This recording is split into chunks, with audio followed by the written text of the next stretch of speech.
Bonjour mesdames, messieurs, de partout où vous me suivez, chers amis internautes, très heureux de vous rencontrer encore une fois de plus aujourd'hui dans Connais-toi toi-même, le deuxième numéro bien sûr. Ça fait très longtemps, on ne s'est pas revu depuis la dernière fois, nous voilà cette fois-ci, je pense que nous allons avoir ce programme hebdomadairement. Voilà, aujourd'hui nous avons un sujet particulier qui est un bon sujet, mais comme nous nous approchons du mois des femmes, je vais essayer de me pencher du côté des femmes, voilà, donc allez-y comprendre. Ok, nous allons parler aujourd'hui de la relation, pas n'importe quelle relation d'ailleurs, de la relation amoureuse bien sûr, celle qui nous conduit vers le mariage, les fiançailles, le mariage et tout ce qui va avec, voilà. Bon, nous allons remarquer que il y a des types des personnes ou des types des gens qui font dérouler les relations selon comme ça leur chante. De là, la première catégorie des gens, ce sont ceux qui vivent normalement. Ils vivent ouvertement, ils vivent leur vie, voilà, et ils font avec. La deuxième catégorie des gens, ce sont ceux-là qui disent que non, il faut qu'on cache d'abord. Et après, quand on sera prêt, on va lancer et tout ça. Je ne juge pas, je suis juste en train de faire l'analyse, voilà, l'analyse par rapport à ça. Basons-nous sur la deuxième catégorie des gens, des personnes, bien sûr. Et cela s'avère que c'est surtout les chrétiens.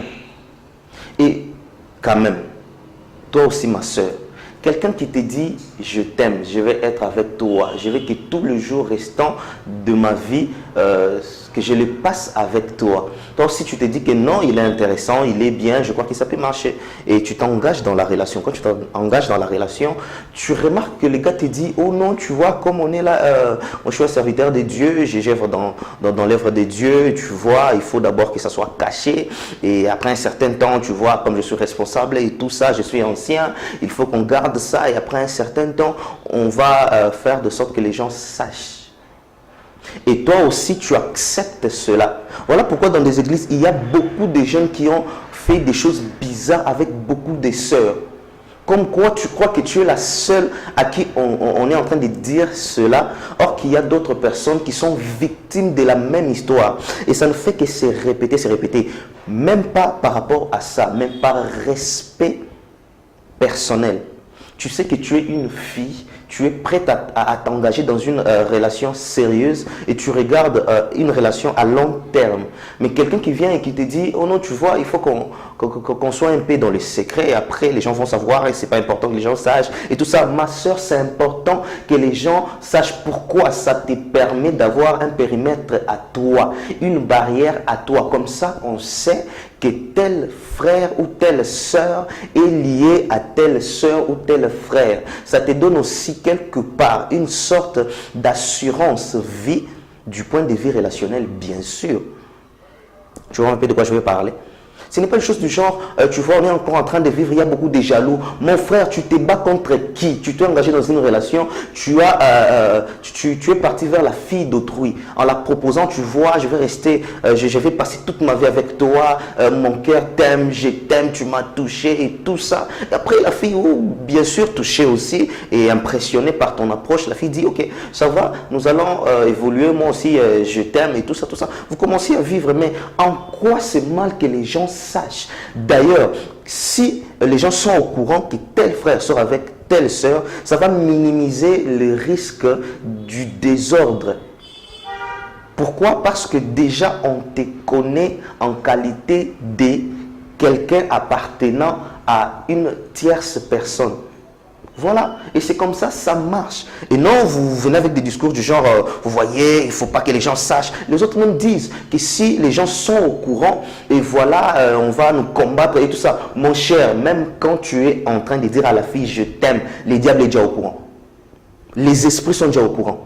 Donc, celui que tu prétends te combattre n'est pas charnel. Peut-être, si c'est démoniaque, c'est spirituel et c'est tout. Et alors, même si les gens sont au courant, qu'est-ce qu'ils vont faire? Toi, tu crois que les diables est au courant de ta relation quand tu vas lui dire, et voilà, je suis un enfant de Dieu, je me suis engagé. Non, ça ne marche pas comme ça. De lors où tu t'approches vers la personne, vers la sœur, pour la dire, tu vois, moi je t'aime, je vais être en relation avec toi, je vais même aller plus loin et te marier, le diable est déjà au courant. Et s'il veut travailler là-dessus, il va travailler là-dessus. D'ailleurs, il n'a ni peur de ton onction, de ta qualité, de ta personne, ni quoi. Il fait ce qu'il veut. Et ça, c'est quelque chose que personne ne peut enjamber, si ce n'est que Dieu.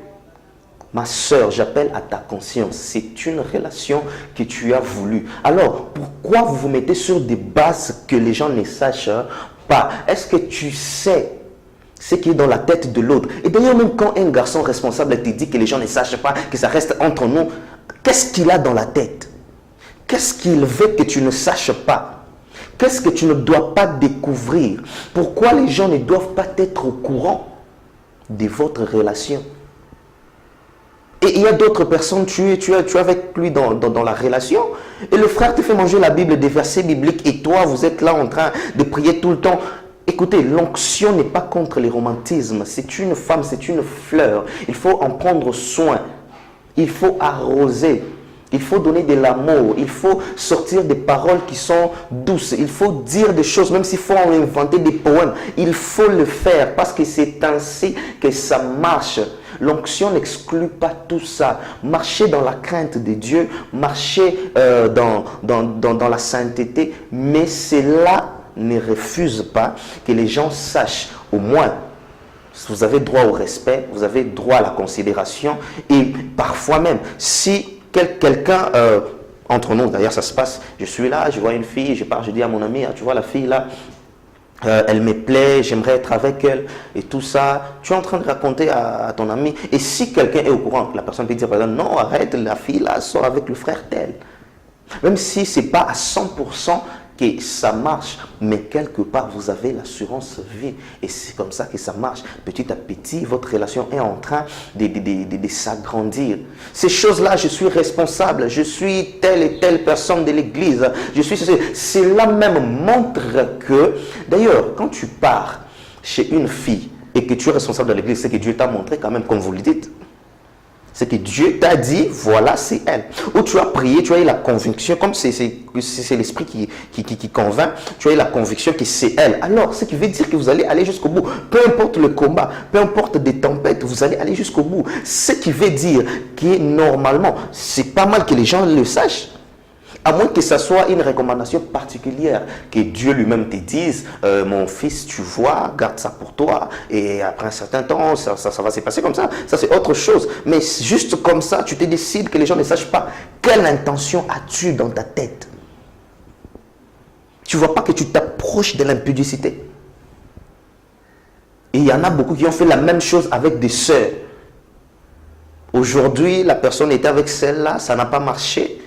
Et après, la personne approche une autre sœur et le même discours continue, ça ne marche pas toujours. Donc, lui est toujours en train de faire, c'est comme quelqu'un qui part dans une forme de quête vers une bonne relation. Ce n'est pas comme ça que ça se passe. Tu veux être avec une personne, valorise la personne. Dans chaque fille, il y a une partie d'elle qui aimerait toujours que les gens sachent que c'est avec toi qu'elle sort, c'est avec toi qu'elle est. Elle a une identité bien précise à elle-même. Elle ne se mêle pas, elle ne se mélange pas. Voilà, c'était juste, comment je peux dire, un repère que j'allais apporter selon l'analyse personnelle. Chères sœurs, soyez vrais, soyez responsables de vos relations.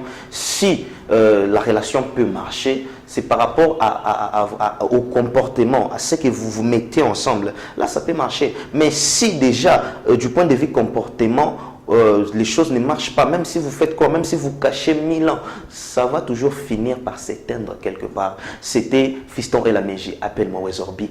Connais-toi toi-même. À plus.